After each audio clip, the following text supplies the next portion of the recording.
Welcome, everyone. My name is Nichel Anderson. I'm your host for my podcast show, Nichel Anderson Short Stories and Beyond.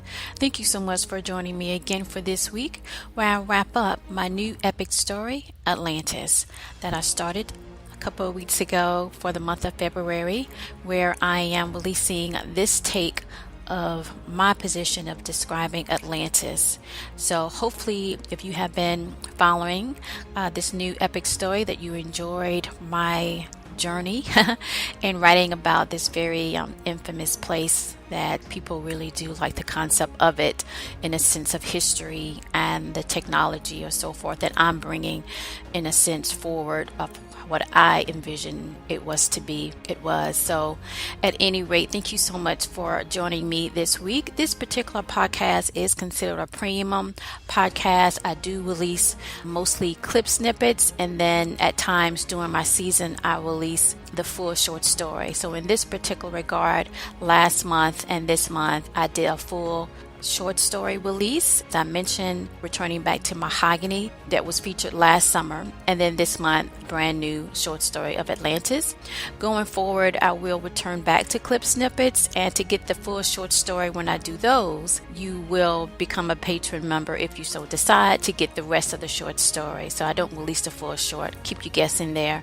And if you want to become a patron member, it will be a link in the description that you can click on to my patron page and so forth, where you can get that access. So this particular podcast is mostly featured on MOLIAE, stands for Moments of Love in Ancient Egypt. It's based on my book, Mitsrayim. Now currently that particular production is in prep stage for the prestige Return of MOLIAE Stageplay, where the dates have not been announced yet, but will so in the forthcoming time, and I will let everyone know. I also have some apps. You can get that on the Apple Store, particularly this particular podcast. You can find that at the Apple Store, so go ahead and download that. That is free as well, and if you like it, please share it.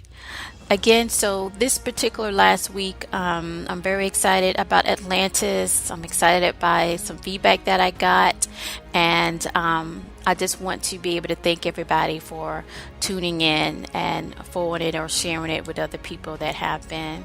And if you really like this podcast, if you want to go ahead and log into Spreaker, I meant to say that earlier, but at any rate, go ahead and you can like the podcast. So if you like this particular one or even my other episodes, go ahead and log into, I think you have to log into Spreaker. It's a free membership if you're not doing, podcasts or what have you. And you can log in, and then you can comment. Please make them positive. And you can like my episodes. So that does give me extra feedback, and other people that will discover my podcast to actually see other people enjoying it. I do see the stats on my end, but you can also show your support that way by leaving a positive comment and liking it as well.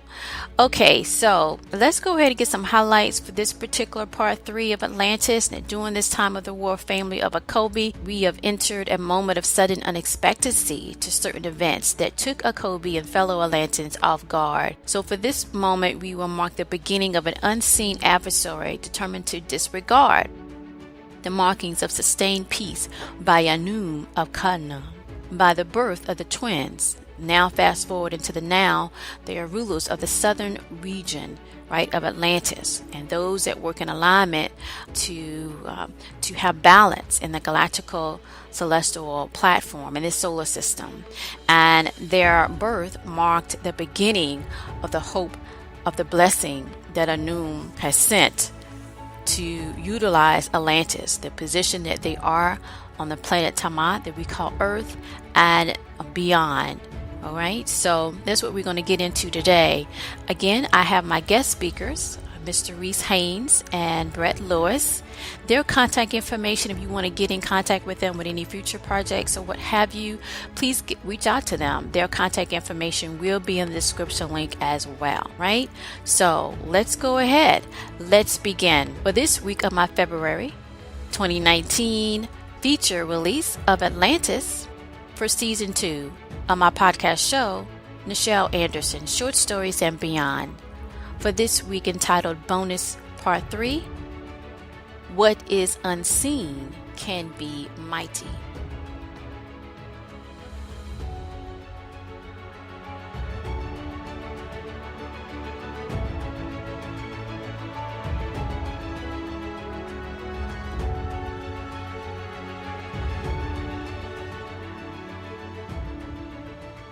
Opening scene.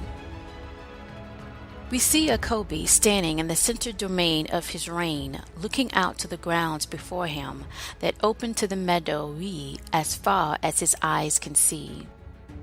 He was dressed in his royal robe infused with the colors of green, white, and golden maroons from the ancients before.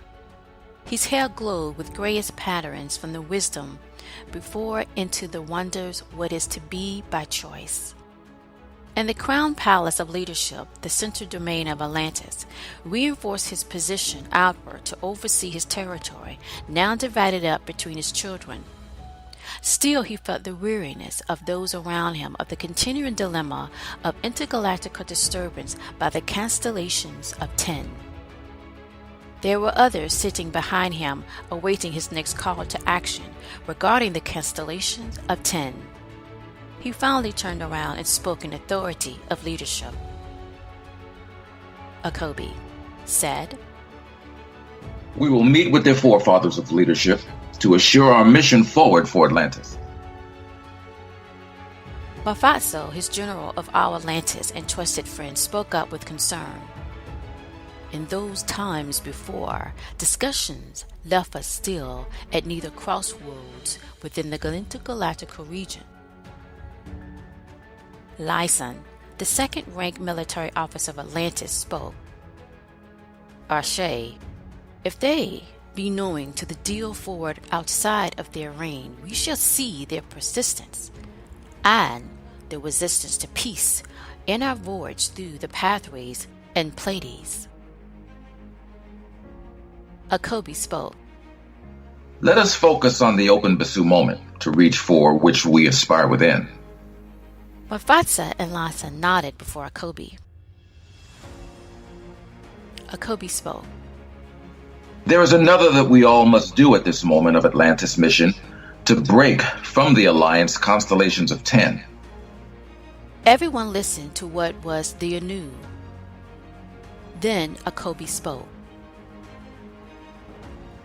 I have embarked my son Matum and his Naum rank officers to assist in the region from the north upon the entry into this realm.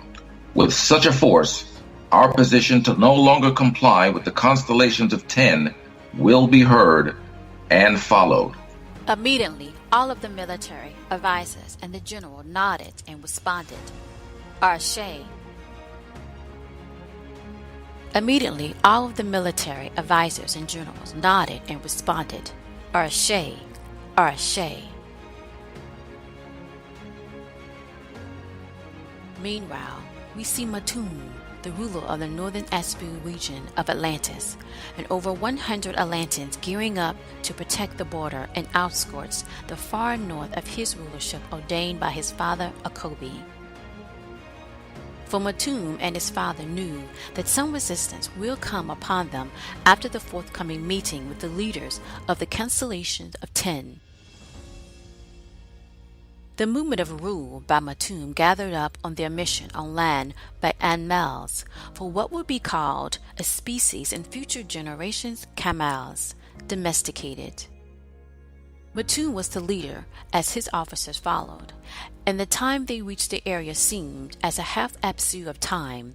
They started to embark their strengthened line up against the border and set up for the coming Kingo shadowy hours. Within the moments, something not expected occurred. A wind blew up, a minute cloud of sand that neither Matum or the others could see. Suddenly, a bright light was shone through, and as Matum felt to swing his weapon, for he felt this was an unknown attack. With moments, the dust and sand engulfed his breathing, making him not able to stand up, and then he felt unwelcome hands on his arm to restrain him. Within moments, all of his men were subdued to the dust of sand.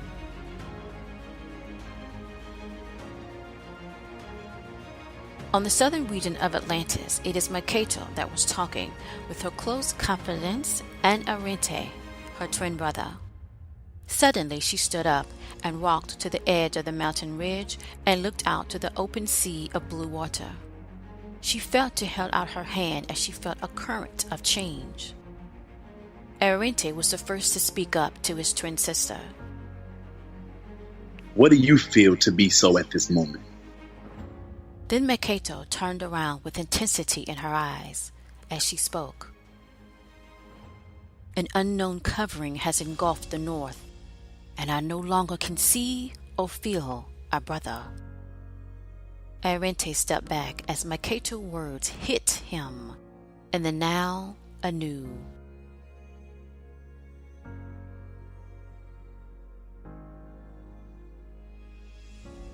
End scene.